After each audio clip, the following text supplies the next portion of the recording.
Well, if you've been following the channel, you know that my Gladiator Sully is in desperate need of a new engine. I found this out officially back in October and have been going back and forth since then, talking about it on the channel.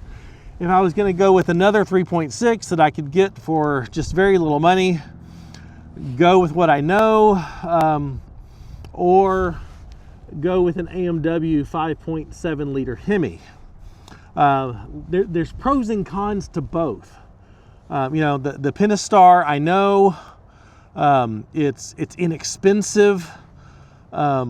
It has enough power to I mean, this one's lasted me 127,000 miles, which I know doesn't sound like a lot, but this engine has been through a lot, and I'm actually very fortunate that it's lasted as long as it did. But today is the day that Sully officially gets a new engine. Back in November, I had actually told my patrons that came to the Patreon gathering that we did at Maris Adventure Park that I was going with another 3.6. That is what I had decided on, based on multiple reasons, finances, all that sort of stuff. I was just going with another 3.6. However, in the last 2 weeks, something major has happened. Welcome to America's Most Wanted. Yeah, we are in Burton, Michigan, and Sully is getting the 5.7. They call it the 425. It has 425 horsepower, I believe 410 foot-pounds of torque, which is the smallest V8 that you can put in the Gladiator. That is up from 285 horsepower on the Pentastar and 260 foot-pounds of torque. I think. I should have looked it up before I made the video. But a significant improvement, but not crazy. Yeah, some things happened in the last 2 weeks that has allowed me to come up here and do a Hemi swap in Sully, and I could not be more excited. I mean, this is the kid in me. Yeah. So here's the plan. We're going to be here for a week and a half to 2 weeks. Sully's getting a new engine, new transmission, new radiator, re-geared, and some other little odds and ends here and there. And I am going to daily vlog this. So you're watching this or this video is coming out on Tuesday morning after everything that's happened on Monday. And I'm going to release daily videos for the next week and a half of everything that's going on with Sully, the whole process. I'm not gonna lie, I'm a little nervous about this process. I've seen other videos of Gladiators and Wranglers getting full Hemi conversions here at AMW, but they've all been either brand new or basically new with just a few thousand miles on them vehicles. I have yet to see a video and the process of what it's like when your Gladiator has 127,000 miles on it. This thing has been used and abused for the last 4 years, and they're gonna have to take it apart. Which I'm a little nervous about. Yeah, I'm a little nervous about the AMW tech guys, you know, getting their hands all in there, all the wiring for the lights and all that sort of stuff. Hopefully they can maybe help me clean some of that stuff up. But yeah, I've never seen the process with the well-used Gladiator that needs a new engine, not just getting one because it's fun, but in need of a new engine. So I think the 5.7 is the engine Jeep should put, at least as an option, in the Gladiators. I think it makes sense. I think it makes more sense than the 392, which they've said is coming out. So one of the reasons why I wanted to do this is to find out how good the 5.7 is in the Gladiator, in that platform, especially considering all the overlanding that I do, all the rock crawling that we do. I wanted to see how it changes this vehicle. So here we are. Yeah, I'm pumped. But we will go inside and get after it. All right, well, they're going to drive it over. They start with a full inspection so they know what they're getting into. Belt sounds great on that. Don is doing the check-in, recording mileage, the VIN, just kind of inspecting everything. If there's a problem somewhere, they'll fix it. He's very meticulous. Everything goes into a book. Everything gets checked off, checked and rechecked. Well, I'm a little blown away by this inspection process because they inspect everything. I was just inspecting to make sure the blinkers work, and you know, the running lights and headlights and fog lights, and I wasn't expecting that. Don just came up to me and said, "Yeah, this thing has a lot of codes, engine misfires and cam sensors, and there's a lot of engine codes on it." All right, well, now it's up high, and did notice the transfer case, which I was planning on keeping, has a pretty severe leak in it at the output shaft on the front. So they're going to inspect that and may swap out the transfer case too, or they may just put a new seal in the transfer case. But there you go. There's what skid plates look like after they've been all over Moab, all over different off-road parks, all over the Rubicon.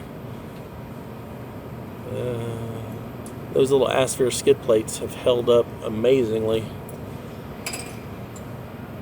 and they have been well abused. I don't know if the engine skid's going to be able to stay with the new engine. I think the engine skid may have to come out, or they may be able to modify it or something. I'd love to keep it if we can, but I don't know if we can or not. What's the verdict on the transfer case? Definitely low? Oh yeah. Yeah, it's a half-inch under the fill level where it's supposed to be. Okay. Yeah. So I'll probably add some to that just to keep the test drive safe.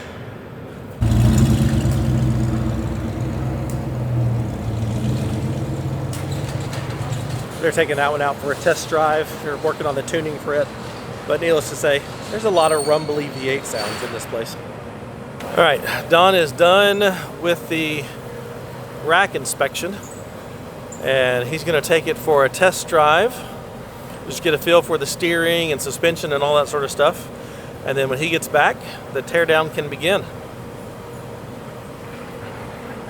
So one cool thing that I just learned about AMW is they actually do their own bob beds. So this one's a bob bed, and that one's a bob bed, and they take the factory bed and bob it, and that is immaculate.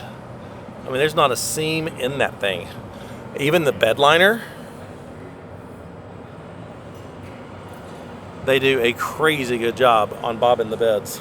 And no, Sully's not getting a bob bed, because I got to be able to have the rack, and I got to be able to have the tent, because I got to be able to sleep in it. But if it was just a rock crawler, you would get a bob bed. I know, you love the bob beds. That one over there is beautiful. That one over there is and very it's got beautiful. bob bed, and that's exactly kind of what I would want. I know. If we had kept Poppy. No, if you kept Poppy, it wouldn't have happened. You wouldn't That's true. me.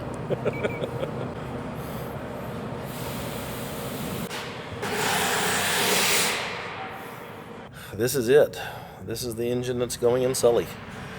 345 cubic inch, 425 horsepower, 5.7 liter V8. With the 392 transmission. All right, my Gladiator's back from inspection. This is Ian. Ian's going to be doing the entire engine swap and the whole thing. So, Yep. what's the plan for today? Get the body off it, get the powertrain out of it, and get it in the fab. Wow, and it's 11:20, and all that'll be done before end of day. That's the plan. That's awesome. Yeah, that is the plan. We'll dive right into it under the hood, get all the accessory wiring out of the way, and work on getting this thing, the 3.6, out of here. I can't wait to see it. Yeah. it Awesome. should be I'll let pretty you get at fun. it. Yeah, no problem. Yeah, the biggest thing I was nervous about was someone having to undo all the wiring. Oh, But Ian did say he might be able to help me kind of clean it up and make it tidier too.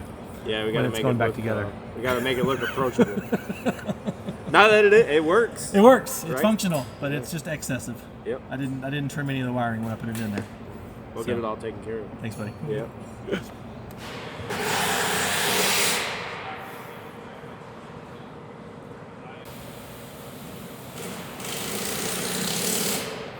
Well, the teardown has begun. It only took him a few minutes to get to this part. It's terrifying. It's truly terrifying. And it's so filthy. It's crazy to think this is going to look like a brand new engine bay when they're done with it.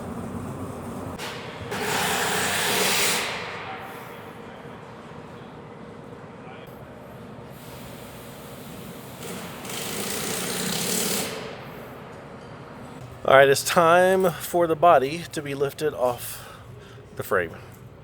This is crazy.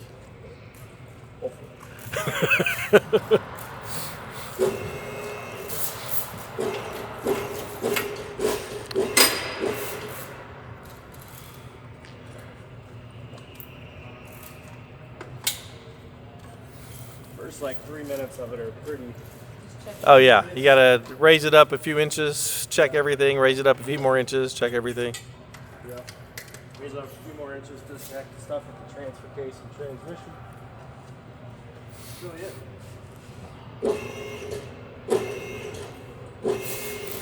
So that's what it looks like with the 12-inch lift.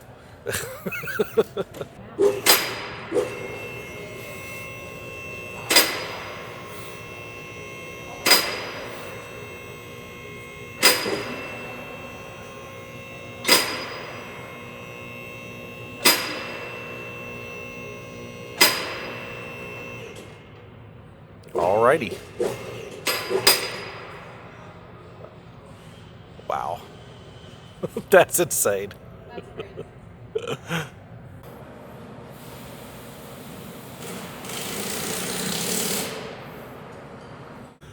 All right, now you get to inspect all the things.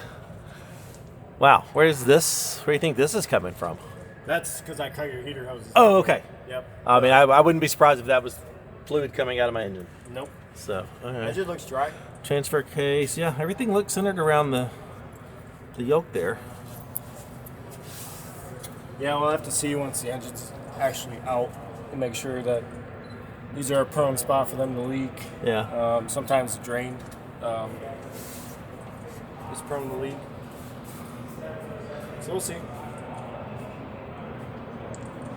This is like when you move or you sell your home and you like go and clean it out and you realize you didn't get that spot behind the couch very well. Look at this. There's the couch. This right I there. don't. Who knows how many years of Ozark leaves Look at that, and an Arizona twigs. leaf. Is I'm- that a California leaf? It could be Kentucky. There definitely could be some Kentucky leaves in there. But oh my gosh, I can't wait for him to just tidy up all this wiring that's going to the bed. He's going to run it along the frame up here and zip tie it all pretty. It's going to be a new Jeep. All this gets cleaned up. Oh, this is so crazy. The good news is we haven't found any mice living in there. I mean, maybe the leaves that. I checked. There's nothing alive in there. Well, not anymore. I'm just standing here looking over everything. As Ian went to take a break and refill his water bottle and stuff. I've just been standing there looking at Sully. How dirty everything is. All the leaves and stuff just kind of caked here and there. And I'm absolutely blown away. Blown away at how meticulous these guys are. And more importantly, how meticulous they're going to be when putting it back together with all of my, I don't know what I'm doing, wiring type stuff. They're going to take the frame and they're going to completely clean it. And I'm absolutely blown away.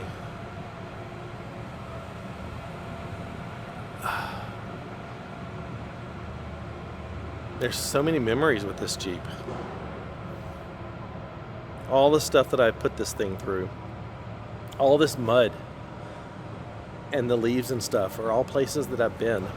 There's little pieces, little debris, I guess, from every place that this Jeep has taken me.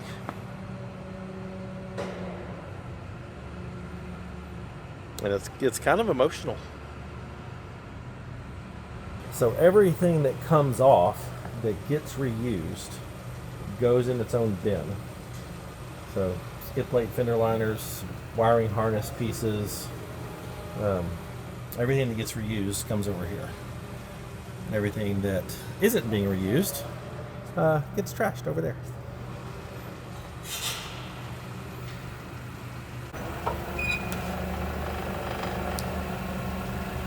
Goodbye, Pentastar. You have served me well.